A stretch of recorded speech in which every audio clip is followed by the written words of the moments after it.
गुरुचरित्र अध्याय 45. श्री गणेशाय नमः. श्री सरस्वते नमः. श्री गुरुभ्यो नमः. नामधारक विनवी सिद्धासी मागे कथा निरोपिलीसी नंदीनामा कवी ऐसी दुसरा निकाला म्हणून कवणे परी झाला शिष्य ते सांगावे जी आम्हास विस्तार करुनी आदि अंतास कृपा करुनी दातारा सिद्ध म्हणे नामधारका सांगो तू ते कथा ऐका आश्चर्य झाले कौतुका श्री गुरुचरित्र अति गोड गाणगापुरी असता गुरु ख्याती झाली अपरांपरू लोक येती थोर थोरू भक्त बहुत जाहले नंदीनामा कवी होता कवित्व केले अपरिमिता समस्त लोक शिकती अमृता प्रकाश झाला चौराश्री ऐसे असता एके दिवसी देखा श्री गुरुसी नेले भक्ते एका आपुले घरी शोभनदायका म्हणून नेले आपुले ग्रामा इप्परगी म्हणजे ग्रामासी नेले आमचे श्री गुरुसी पूजा केली तेथे बहुअसी समारंभ थोर झाला तया ग्रामी शिवालय एक नाम कल्लेश्वर लिंग एक जागृत स्थान प्रख्यातनिक तेथे एक द्विजवर सेवा करी तया नाम नरहरी लिंग सेवा बहु करी आपण से कवीश्वरी नित्य करी पाच कवित्वे कल्लेश्वरा वाचुनी आणि कनाणी कदा वचनी एक चित्ते एक मनी शिवसेवा करीतसे समस्त लोक त्यासी म्हणती तुझे कवित्वाची असे ख्याती श्री गुरुसी कवित्वावरी प्रीती गुरुस्मरण करी तू काही त्यांसी म्हणे तो नर कल्लेश्वरासी विकले जिव्हार अन्यत्र देव अपार नरस्तुती मी न करी ऐसे बोलो निया आपण गेला देव पूजे कारण पूजा करिता तत्क्षण निद्रा आली तया द्विजा नित्य पूजा करून आपण कवित्व करी पार्वती रमणा ते दिवसी अपरिमाण निद्रा आली तया देखा निद्रा केली देवळांत देखता जाहला स्वप्नांत लिंगावरी श्री गुरु वैसत आपण पूजा करीतसे लिंग न दिसे श्री गुरु असे आपणासी पुसती अर्षे नरावरी तुझी भक्ती नसे कागात आमुते पूजितोसी षोडशोपचारेसी आपण पूजा करी स्थिर मनी ऐसे देखो निया स्वप्न जागृत झाला तो द्विज विस्मय करी आपुले मनी म्हणे नरसिंह सरस्वती शिवमुनी झाला असे अवतरोनी आपण निंदा त्याची केली हाची होय सद्गुरु त्रयमूर्तीचा अवतारू भेट घ्यावी आता निर्धारू म्हणून आला श्री गुरुपाशी आला विप्र लोटांगणेसी येऊन लागला चरणासी कृपा करिगा अज्ञानासी नेणो तुझे स्वरूप आपण प्रपंच माया वेष्टोनी नोळखे आपण अज्ञानी तूची साक्षात शिवमुनी निर्धार झाला आजी मद कल्लेश्वर कर्पूर गौरू तुचे ओसी जगद्गुरु माझे मन झाले स्थिरू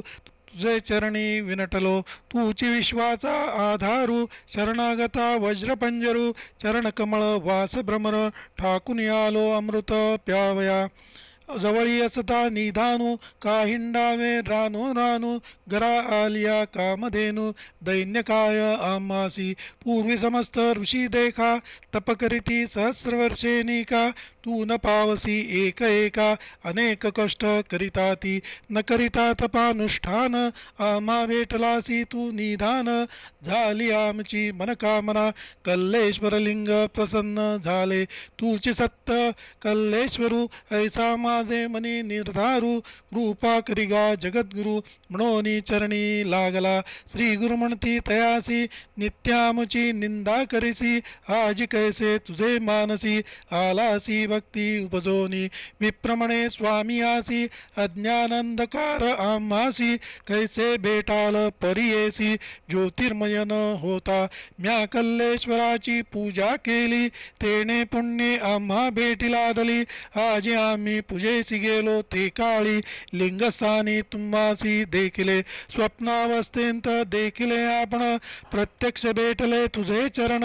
स्थिर झाले अंतःकरण मिळवावे शिष्य वर्गांत ऐसे विनवनी बीजवर स्तोत्र करीतसे अपार स्वप्नी पूजा षोडशोपचार तैसे कवित्व केले देखा मानस पूजेचे विधान पूजा व्यक्त केली त्याने श्री गुरु म्हणती तत्क्षण आम्ही आणि स्वप्नरूप लोकांसी प्रत्यक्ष आम्ही असता देखा स्वप्नावस्थी कवित्व ऐका येणे बघते केले निका स्वप्नी बेदुनी समस्त ऐसे म्हणून शिष्यांसी वस्त्रे देती त्या कवीसी लागला तो श्री गुरुचरणासी म्हणे आपण शिष्य होईन श्री गुरु म्हणती तयासी कल्लेश्वर श्रेष्ठ आम्हासी पूजा करिगा नित्य त्यासी आम्ही तेथे विप्रमणे स्वामी आसी प्रत्यक्ष सांडोनी चरणासी काय पूजा कल्लेश्वरासी तेथेही तुम्हासी म्या देखिले तूची स्वामी कल्लेश्वरू त्रयमूर्तीचा अवतारू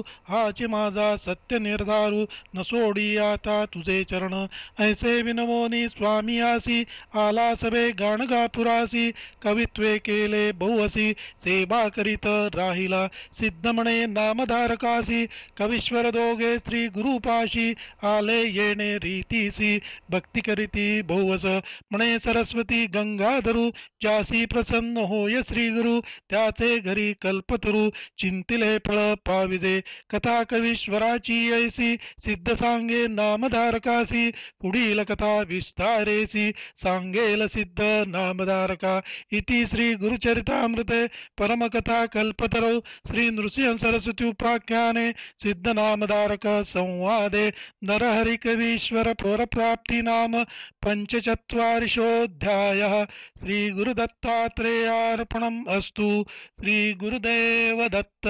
श्री गुरुदेव दत्त श्री गुरुदेव दत्त।